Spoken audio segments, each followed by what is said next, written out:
بسم اللہ الرحمن الرحیم۔ السلام علیکم میرے دوستوں، کیا حال چال ہیں؟ میں امید کرتا ہوں کہ میرے تمام دوست خیریت سے ہوں گے۔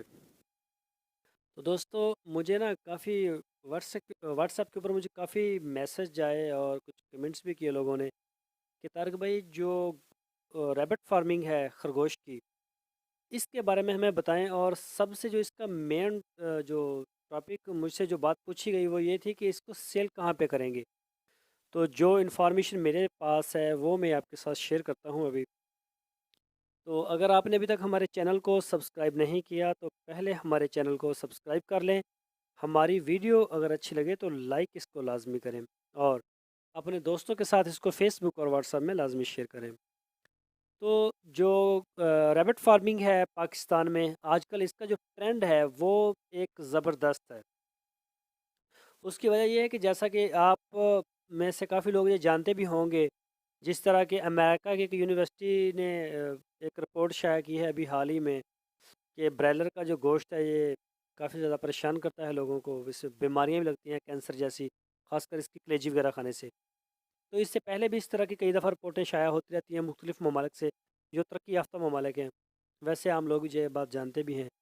تو اس کی نسبت سے جو ریبٹ فارمنگ ہے، خرگوش کا گوشت ہے، وہ اس سے کہیں زیادہ لذیذ، طاقتور، اور وہ تمام ہمارے جسم کی ضرورت کا پورا بھی کرتا ہے، جو بھی ان کو ضرورت ہوتی ہے گوشت میں سے۔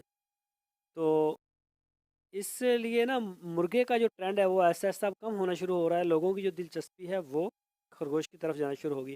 اس کو پالنا بڑا آسان ہے، اور اس کا جو گوشت ہوتا ہے وہ بکرے سے تھوڑا تھوڑا ریلیٹڈ ہوتا ہے، ملتا جلتا ہوتا ہے۔ اس کا ٹیسٹ بھی اس کے ساتھ ملتا ہے، میں نے کئی بار کھایا ہے۔ میرے ماموں کے تھے کافی سارے خرگوش، ان کے رکھے ہوئے تھے، تو عارف والا میں وہ رہتے تھے، تو جب بھی ہم وہاں جاتے تھے تو وہ ان کے کافی تھے، کوئی 150 200 300 تھے ان کے۔ تو وہاں میں نے اکثر ہم نے کھایا، بہت ہی اچھا ایک ٹیسٹ ہوتا ہے اس گوشت کا۔ تو ابھی بھی میرا ارادہ بنتا ہے کہ چلو کوئی 40 50 اگر ہو جائیں اپنے گھر کے لیے، چلو گوشت وغیرہ یہ بالکل آپ کا فری اس سے گزارا ہوتا ہے۔ اور اس سے یہ بھی ہوتا ہے کہ یہ بالکل آپ کو جب آپ گھر میں رکھیں گے تو اس کو چھلکا وغیرہ، روٹی اور سبز چارہ تھوڑا بہت ڈال دیں، بہت اس کا کم خرچہ ہوتا ہے، اور یہ 2 ماہ بعد تیار ہو جاتا ہے۔ اور اب مسئلہ رہا ہے اس کو سیل کرنے کا کہ اس کو سیل کہاں پہ کریں۔ تو اس کو سیل کرنے کے لیے آپ کے جو نا جہاں پہ دیسی مرغا کا آپ کو گوشت ملتا ہے، یہ دیسی مصری یا پھر جو بھی دیسی کیٹاگری میں آتے ہیں مرغے، وہاں پہ جائیں آپ، ان کے پاس ہوتے بھی ہیں، اگر نہ ہو تو آپ ان کو ڈیل کر سکتے ہیں۔ لیکن میں آپ کو بتاتا چلوں کہ خرگوش کی جو فارمنگ ہے نا، اس کو سیل کرنے کے 2 پہلو ہیں، دونوں میں آپ کو بتاتا ہوں۔ ایک تو یہ طریقہ کار ہے کہ آپ لوکل مارکیٹنگ کریں، لیکن ایک بات یہ بھی یاد رکھیں کہ آپ زیادہ تعداد میں اس کی بہت بڑی فارمنگ ایک دم سے سٹارٹ نہ کر دیں کہ آپ 1 لاکھ یا 3 لاکھ یا 50,000 خرگوش پال لیں، ایسا نہ کریں۔ آپ 300 400 سے سٹارٹ لیں، 100 سے لیں، 200 سے لیں، اتنا زیادہ نہ کریں۔ اس کو پہلے ایکسپیریمنٹ میں لے کے آئیں، تاکہ آپ کا جو نا آپ کو کئی قسم کے مسائل بھی آ سکتے ہیں۔ میں آپ سے کہہ دوں کہ آپ جی آئیں اور اندھا دھند اس کے اوپر آپ انویسٹمنٹ کر دیں، اور بعد میں پھر وہ سیل کے لیے آپ کو ایشو بن جائے، تو یہ اچھی بات نہیں ہے۔ تھوڑا سا آپ کریں، اور آپ جس بھی شہر میں آپ رہتے ہیں اس کی مقامی منڈی کے ساتھ اٹیچ ہو جائیں۔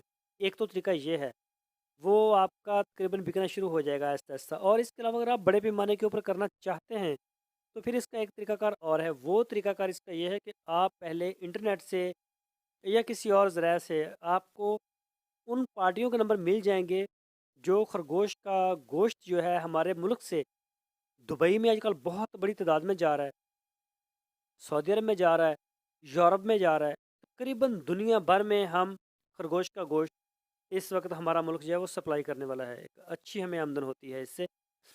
ان پارٹیوں کے ساتھ آپ رابطہ کریں، اور یہ بھی کوشش کریں کہ جو پارٹیاں یہ آپ سے خریدیں گی آپ ان کی تھوڑی بہت اس میں انویسٹمنٹ بھی کروا دیں، تاکہ بعد میں آپ کو کسی قسم کی کوئی پریشانی نہ ہو۔ وہ اس طرح سے ہوتا ہے کہ وہ جب آپ کے فارم پر آئیں گے، آپ کو جب آپ کے نا جانور تیار ہو جائیں گے، یعنی کہ 1.5 سے 2 کلو کا ہو جائے گا ایک، تو ان کی ایک ٹیم آئے گی، وہ آپ کے فارم پر آ کے ان کو ذبح کر دے گی۔